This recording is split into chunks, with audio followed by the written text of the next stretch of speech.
Jadi ketika kita bicara layout, maka ada satu istilah penting tentang the use of grid ya, salah satunya menggunakan grid. Grid itu apa? Grid itu kotak-kotak ya, kotak-kotak kecil gitu. Kalau Anda pakai Corel Draw, maka nanti ada menu view kemudian grid. Nah, kalau gridnya Anda aktifkan, maka halaman Corel Draw yang putih itu nanti akan muncul kotak-kotak kecil-kecil gitu, di mana kita bisa mengatur posisi-posisi teks, posisi-posisi image, posisi kotak, garis dan sebagainya lebih mudah karena kita sudah ada kotak-kotaknya gitu. Kotak-kotak itu mirip seperti itu loh, apa namanya, lantai lah, lantai keramik itu kan kotak-kotak, itulah grid. Sehingga kalau kita nata kursi, meja, tempat tidur itu paling gampang ya ngikuti lantai itu, kotak-kotak itu ya. Oh, ini kalau udah kotak-kotak ini kita percaya, maka kita menata mejanya nggak miring ke sana, miring ke sini, ikut aja gridnya itu, ya otomatis nanti sudah lurus gitu. Misalkan antara satu kursi dengan kursi lainnya, atau meja dengan kursi, atau antara satu meja dengan yang meja yang lain, kita nggak usah ngitung. Yang kita bisa mewakilkan pada grid tersebut, pada garis-garis keramik itu, sehingga kita sudah bisa lurus antara satu benda dengan benda lain, itu sudah apa ya, sesuai gitu. Itulah grid kira-kira. Apa itu layout?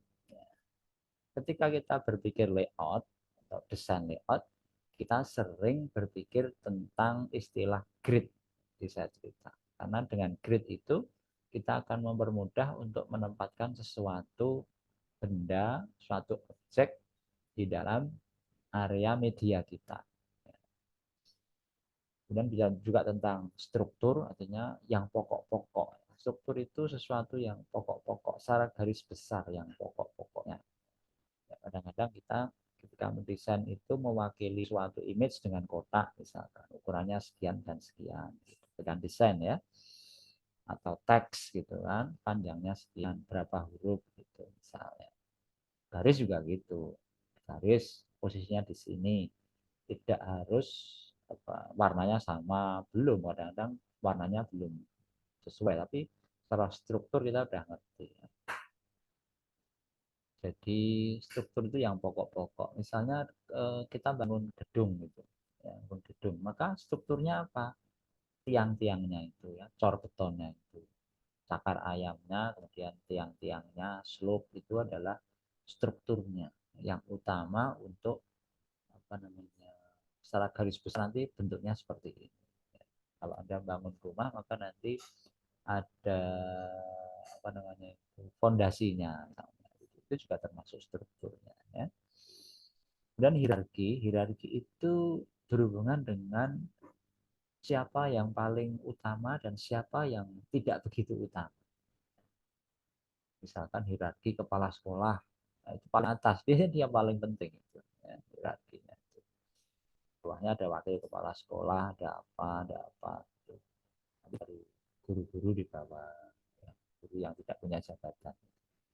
Artinya dengan kita melayout itu sebenarnya kita menentukan siapa yang paling penting pada desain ini.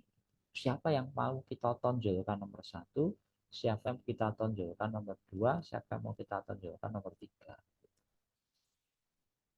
Oke, bisa judulnya, bisa image-nya, bisa image-nya itu bisa ilustrasinya. Ya, kalau ada poster, ada gambar, nah di situ gambar namanya ilustrasi.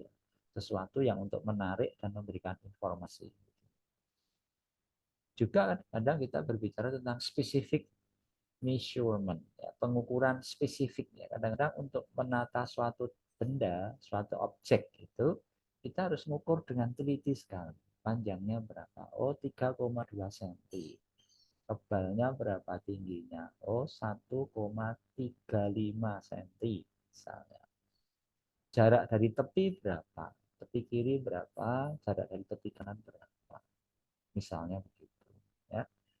Jadi ketika kita menata layout, mendesain suatu media tertentu, maka seringkali kita harus menggunakan pengukuran yang spesifik ya, agar semuanya bisa tertata dengan baik.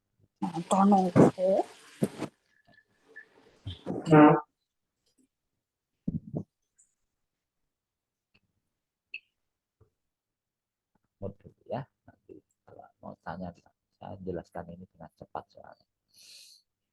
And relationship used in a design. Jadi hubungan antara satu objek dengan objek yang lain itu apa? Antara teks, antara gambar. Gambar itu cerita tentang apa? Penjelasan tentang apa? Apakah perlu diulangi pada teks? Ya. Garis ini melambangkan apa? Apakah garis ini membatasi antara satu benda dengan benda lain? Atau justru menghubungkan dari satu objek kepada objek yang lain di dalam media itu. Jadi ketika kita bicara layout, maka kita memikirkan hal-hal tersebut. Ya, karena apa? Satu halaman web yang kita buat ya, itu harus bisa mewakili apa yang kita inginkan tentang web tersebut. Karakternya, fontnya bagaimana, judulnya bagaimana, warnanya bagaimana, ya, konsistennya bagaimana, kemudian image-nya apa yang ditampilkan di situ, image-nya kita taruh di sebelah mana, ukurannya berapa, itu semua mesti kita perhitungkan ketika kita mendesain sesuatu. Dalam hal ini adalah tata letak atau layout. Ya. This implies ya ini ya berimplikasi lah. Ini mengarahkan atau mengharuskan ya atau menunjukkan bahwa layout digunakan untuk to control, untuk mengontrol dan mengurutkan informasi. Jadi ketika kita membuat media itu, maka kita itu menyuruh sebenarnya kepada para penonton atau pembaca itu untuk mengarahkan perhatiannya kemana dulu, kemudian kemana, kemudian kemana. Artinya sebenarnya kita itu mengontrol ya, mengarahkan ya, kepada para penonton, pembaca yang melihat media kita, itulah fungsinya. Itulah fungsi dari semuanya itu. Bahkan akhirnya itu mempengaruhi penonton. Gitu kan? Intinya begitu. But in addition to this, it also can be used to facilitate creativity. Jadi ketika kita membuat media, apa saja, baik poster, web, kemudian software, maka ketika kita bisa mencantumkan unsur kreativitas pada media kita, itu akan bagus sekali. Sangat menarik sekali bagi penontonnya. Gitu. Jangan lupa, ini tidak hanya masalah grid, struktur, hierarki, specific measurement, relationship, tapi juga ada unsur menunjukkan kreativitas, seni, gitu ya. Sehingga apa yang kita buat itu menjadi sesuatu yang menarik. Menarik. Menarik itu penting sekali. Ya. Karena media itu pertama harus menarik. Baru kemudian informasinya. Informasinya bagus, tapi tidak menarik. Ya nggak dibaca. Ya. Jadi pertama itu menarik dulu. Oke. Nah ini misalkan ada buku seperti ini ya. Sebelah kiri kosong banyak banget ya. Dibikin rata kiri, kanannya nggak rata. Ya. Kemudian ada menonjol di sini. Di subjudul ada garis di bawahnya dan sebagainya. Ada ruang-ruang kosong untuk beri kelegaan kepada pembaca. Karena teksnya banyak kan diberi ruang-ruang kosong agar pembaca lega. Nah ini juga begitu, misalkan sebelah kanan ini ya, ada banyak objek, ada 16 objek misalnya. Maka ada yang dibuat merah di sini. Sehingga penonton itu, pembaca itu terarahkan ke sini, ini bagian paling penting nih. Bahkan bagian paling penting ini bukan di kiri sini, tapi di sini. Bukan di ujung kiri atas atau kanan bawah atau kanan atas, tapi di sini. Kok bisa di sini Pak? Ya ini sebenarnya berasal dari garis miring ini ya, garis miring. Kiri bawah terus ke atas kanan. Oke. Lanjut. Ini juga ya. Ada dua objek besar berpotongan, kemudian sesuatu tersebut kita taruh di irisannya. Sama ini masih ada garis miring tak tampak di sini nih ya, ada garis miring tak tampak di sini. Kemudian teksnya ini setiap paragraf diberi sela, jeda ya, biar longgar. Karena teksnya banyak. Ini ya, ilustrasi di sini Anda lihat ini, image-nya ini ya, dibikin rata dengan paragraf di sini. Ya. Ini grid berarti ya, ada grid di sini ya. Atas diberi kosong, nggak tahu nih teks di sini yang tegak ini apa, nggak tahu. Ya. Kemudian ini di image-nya tidak hanya satu, tapi dia bagi-bagi. Sebenarnya ruangnya dibagi 4 dulu, seret, seret. Sebenarnya ini dibagi 3-3 ya. Kita pernah belajar kalau di sinematografi aturan sepertiga, ini sebenarnya dibagi 3-3 ya. Sepertiga. Di sini ada sepertiga, sebenarnya dia sepertiga, di sini hampir sepertiga, di sini hampir sepertiga. Tapi di sini ruang yang kiri dibikin paling besar. Gitu ya. Yang paling ditonjolkan di sini adalah interiornya di sini. Interiornya seperti ini. Dan yang kanan ini eksterior seperti ini. Ini apa nggak tahu saya ya. Ini seperti ini. Pintu seperti ini. Gitu. Cara menata letaknya seperti ini. Ya. Kemudian ini tentang apartemen ya. Font di atas besar-besar. Artinya dia unggulkan dibandingkan yang di bawah yang kecil-kecil. Sehingga penonton, pembaca mesti melihat yang gede-gede dulu daripada yang kecil-kecil di bawah. Ya. Yang gambarnya juga gitu. Yang mesti dilihat pertama apa? Ruang ini. Ruang apa ini? Ruang tidur. Oh iya, ruang tidur ini ya. Ini ruang tidur. Karena apartemen ini ruang tidur sama ruang apa nggak tahu ya.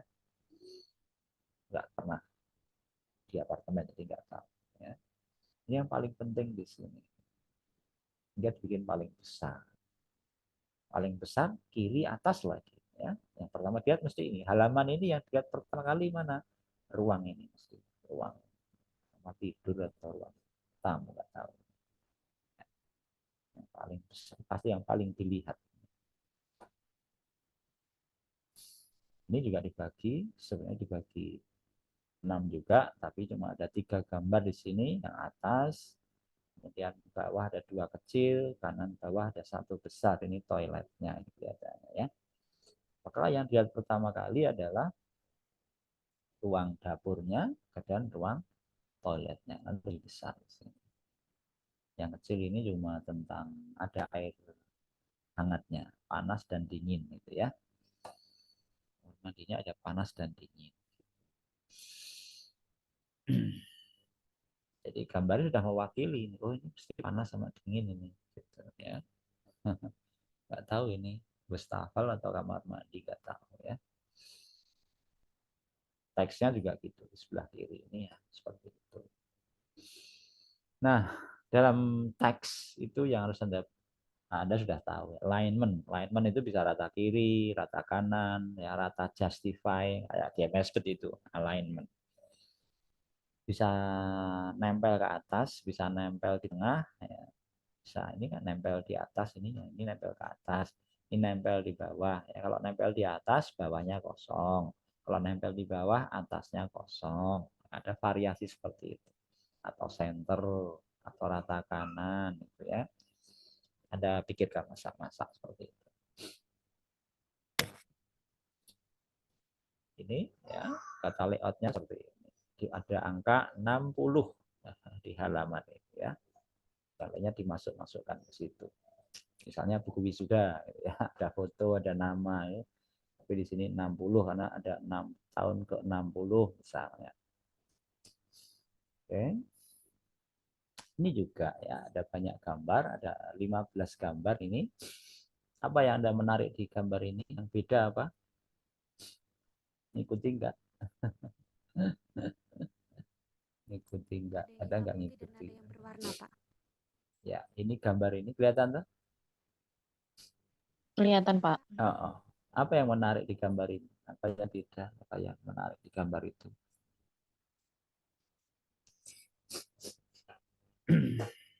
Layoutnya sederhana, ya, bikin kotak-kotak 5 kali 3, garisnya ada 5, kolomnya ada 3. Apa yang menarik atau berbeda? Ada keanehan apa di situ? Ya, udah nggak usah lama-lama. Ini ada banyak sebenarnya yang menarik di sini. Ya, yang pertama dia membuat ujung kiri atas dan kanan bawah itu berwarna. Yang lainnya hitam putih atau grayscale. Oke? Ya, dia ingin menonjolkan ini. Kemudian dia membuat ekspresi-ekspresi yang extend close up kayak mulut di sini ya, kayak kaki di sini. Ini close up sih, enggak close up. Ini piket ya. Itu cara lihat seperti itu. Teks juga seperti ini. Antara judul dan isinya dibikin kosong, ada kosong. Ini juga begitu. Ini dibagi atas kotak besar, gambarnya, image-nya, bawah ada 3 kecil-kecil. Nah ini menarik sekali ya, saya sangat terkesan dengan image di ini.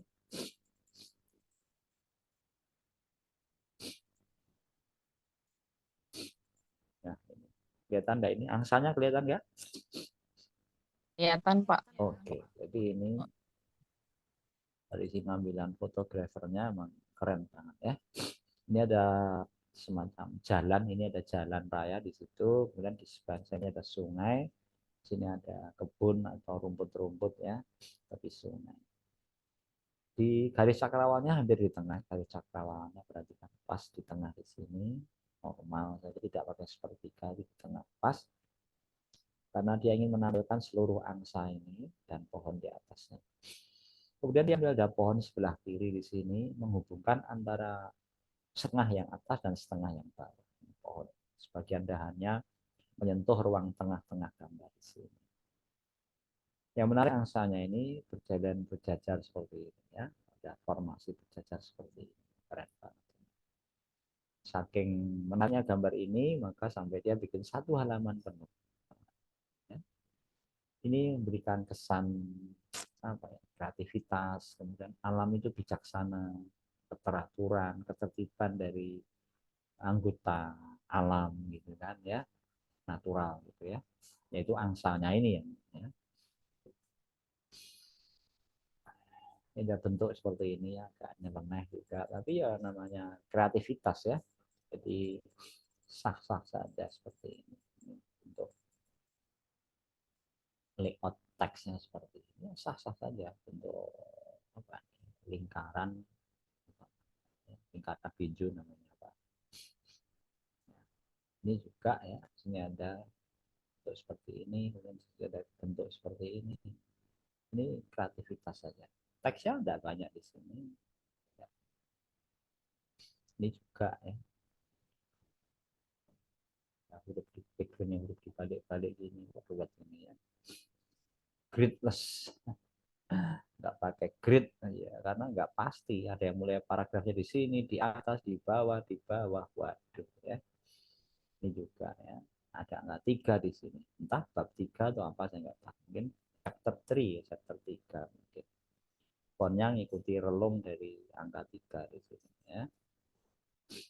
Itu contoh-contoh bagaimana seseorang bisa memilih format layoutnya. Ini ada perempuan ini ya, perempuan sedang naik mobil, jendelanya dibuka itu dari belakang malah rambutnya kena angin. Membuat imajinasi penontonnya, wah ini ceweknya kayaknya cantik, padahal belum tentu. Ya, dia mau pulang kampung mungkin ya atau apa gitu. Oke.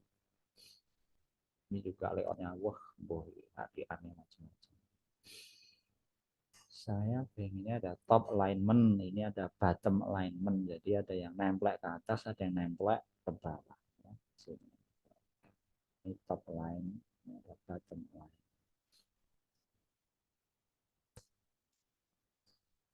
Oke, yang center, tengah, rata tengah, ini rata kanan, ini justify. Ya di Microsoft juga. Ya, ini saya menunjukkan ini satu poster. Biar masuk semua. Ini luar biasa bagi saya ya. Kreativitasnya luar biasa ya. Ini formatnya seperti apa? Ya, ini ada garis tebal di sini, agak miring sedikit. Garis tebal kaca ini bingkai kaca. Dan ada si bos di sini, ya, sedang cuci tangan, bos mafia atau bos apa nggak tahu. Sebenarnya di sini, tapi yang terlihat malah di kacanya, ya, di sini dari belakang kaca. Dan di belakang nggak tahu pengawal atau pembunuh atau nggak tahu, ya. Menarik sekali. Ini kulit putih, kulit hitam, sudah tua, masih cukup muda. Kemudian teksnya juga, perhatikan teksnya, ya. Antara rata kanan dan rata kiri, ya. Di atas ini Anda baca 8 songs for a mad king, ya. 8 lagu untuk seorang raja gila, ya. Anda lihat ini 8 SS ini potong-potong, bahkan songnya S-nya ditaruh di bawah, ya.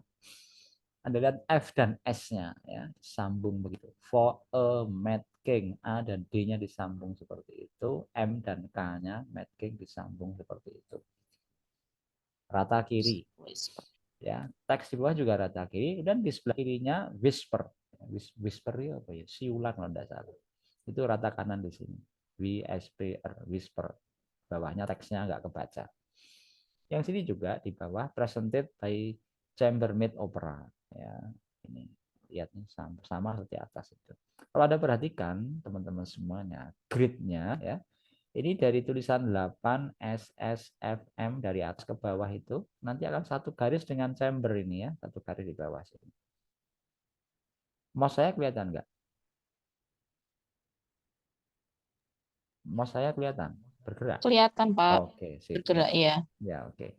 Kemudian whisper juga gitu ke bawah di sini. Seret ini rata kanan juga, directed by siapa. Kemudian tanggalnya di sini rata kanan juga. Ya, ini ada garis di sini, seret itu. Presentednya malah agak naik sedikit, ya. Ini ada. Nih. Jadi di sini kalau hierarkinya apa? Fotonya dulu, ya, filmnya ini, fotonya dulu ini yang menarik sekali. Kemudian judulnya pun pembaca harus berpikir sedikit, ya. 8 lagu untuk raja yang gila, ya, whisper, chamber, ya. Kemudian baru mencari informasi yang kecil-kecil, kapan tuh lagi, neng gitu lagi, gitu, ya. Di bawah sini ada 24 Desember, ya, di mana gitu. Bookingnya nomor HP-nya sekian gitu. Ini adalah cara melayout, ya. Cerminnya juga ini ada garis tiga kotak, 1, 2, 3 gitu, kira-kira gitu. Oke, udah habis sebenarnya ini, tapi saya masih kurang sedikit, enggak apa-apa. Yang penting, ya, teman-teman perhatikan gambar ini. Ini adalah cara membaca manusia yang dari normal, kebanyakan manusia, ya. Anda perhatikan garis merah. Ini orang membaca sesuatu itu dari kiri ke kanan, ya. Dari kiri kanan, kiri kanan, kiri kanan, kemudian baru ke bawah. Jadi ini normalnya begitu. Anda harus mengingat ini baik-baik. Ketika Anda membuat sesuatu, Anda harus ingat hal ini. Bahwa sangat mungkin kemungkinan besar orang itu melihat informasi itu dari kiri ke kanan, dari atas ke bawah. Kemudian yang biru, kecuali, ya, kecuali Anda mengarahkan penonton untuk membaca mengikuti keinginan Anda. Dari misalkan ini, ya, dari atas ke bawah, kiri kanan, set sesuai dengan apa yang Anda tata pada media Anda. Oke? Ya. Nah, tadi kan dibilang layout itu adalah control. Anda bisa seperti itu. Mengarahkan itu bisa.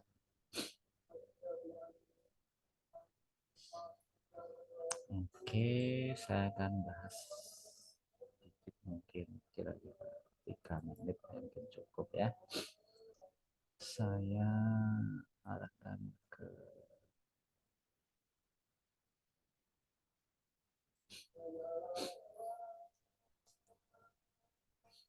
saya ganti account, saya cari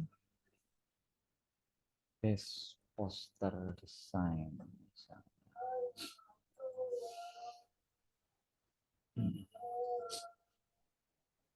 Ini ora apa-apa lah. Kita bahas ini enggak apa-apa. Kalau kelihatan, ya, kalau nggak kelihatan ya sudah.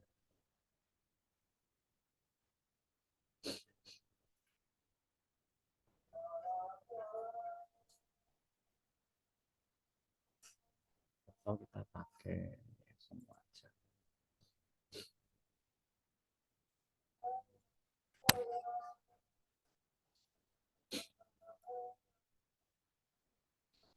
Oke, saya share.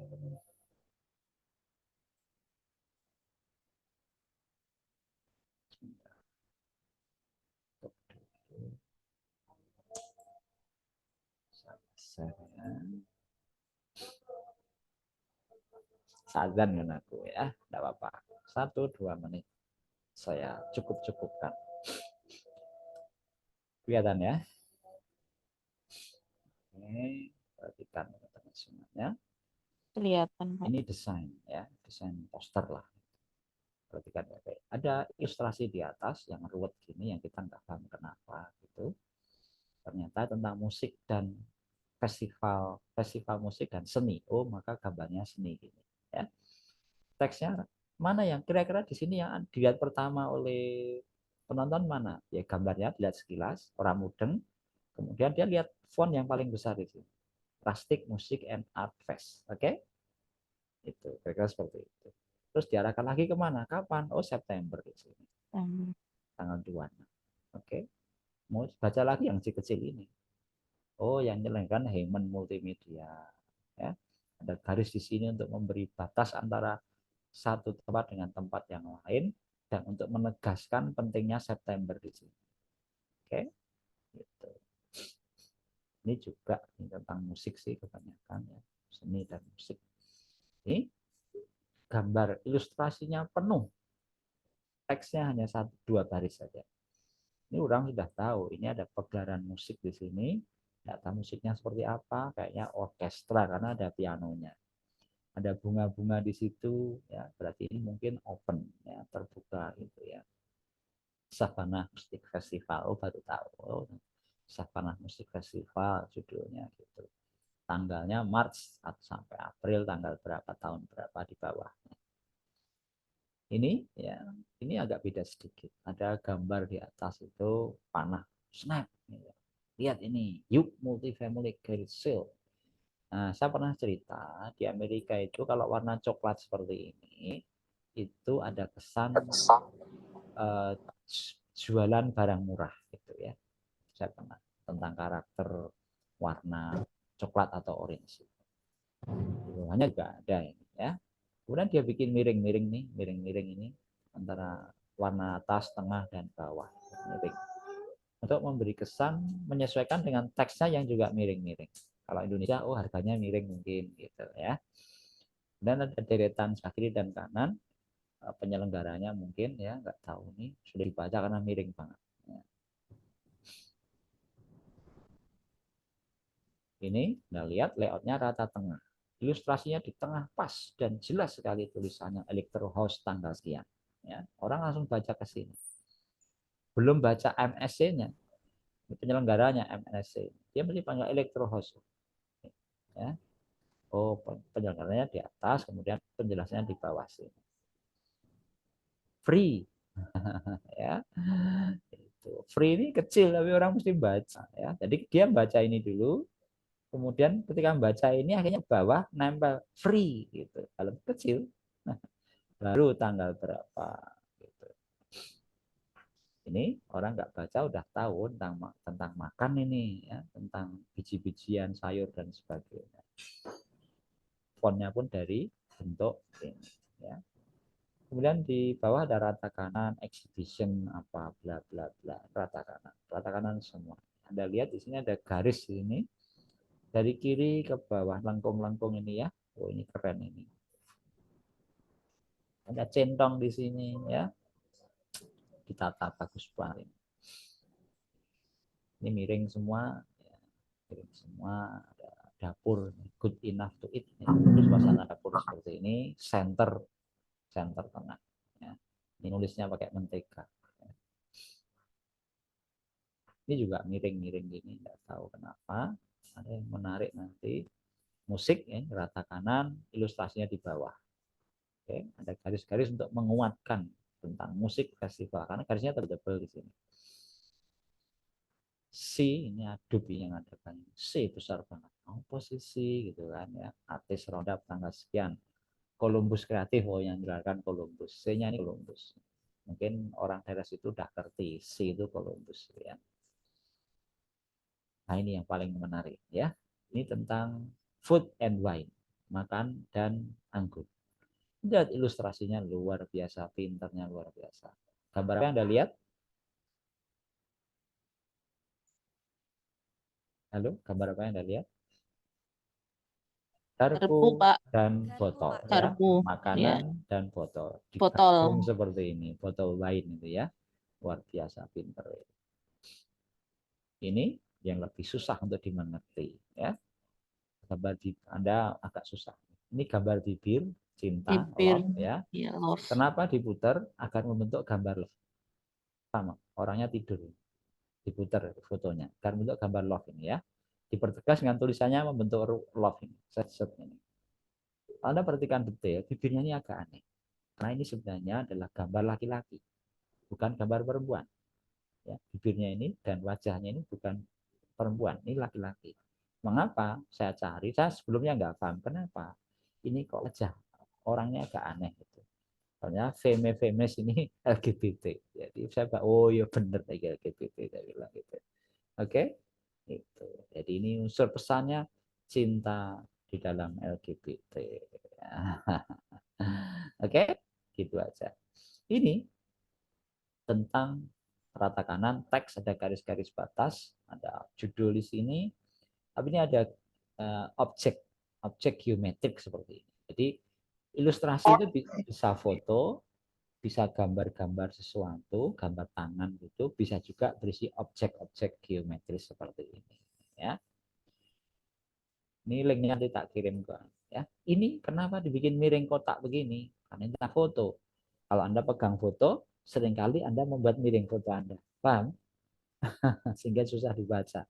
Nanti bagi orang foto biasa miring kayak gini. New York Photo Festival. Oke, baru paham tentang foto itu ya. Dibikin miring untuk menarik dan bacanya agak susah. Sehingga orang memaksa kepalanya dimiringkan gitu untuk baca ini. Keren ya.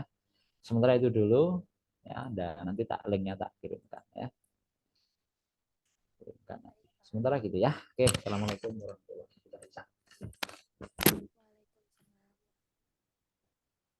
Presensinya, Pak. Presensinya Presensi. Seperti biasa, Mbak. Link dikirim, Mbak. tak screen aja. Oke, itu. Assalamualaikum. Waalaikumsalam warahmatullahi wabarakatuh.